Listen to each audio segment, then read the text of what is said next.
نعومة تشومسكي من وجهة نظره عنده تفسير، نشوف إذا كان ده ممكن يكون مظبوط ولا لا. Those who addressed the hundreds of people who gathered to celebrate FAIR was the world-renowned political dissident and linguist Noam Chomsky. This is some of what he had to say. The U.S. and its allies will do anything they can to prevent authentic democracy in the Arab world. The reason is very simple. Across the region, an overwhelming majority of the population regards the United States as the main threat to their interests.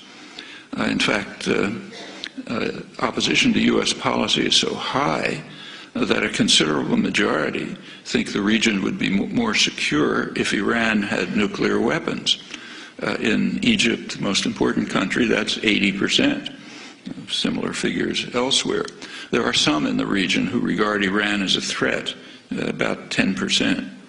Well, plainly the U.S. and its allies are not going to want governments which are responsive to the will of the people.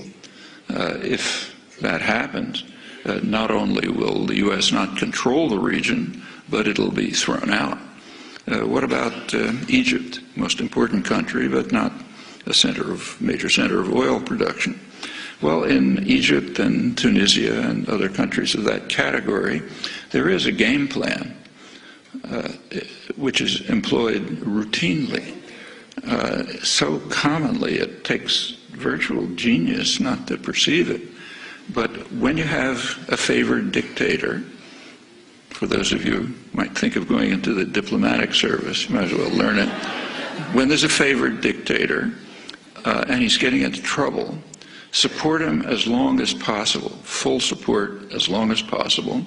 When it becomes impossible to support him, like say maybe the army turns against him, business class turns against him, then send him off somewhere. Issue ringing declarations about your love of democracy, and then try to restore the old regime, maybe with new names. And that's done over and over again.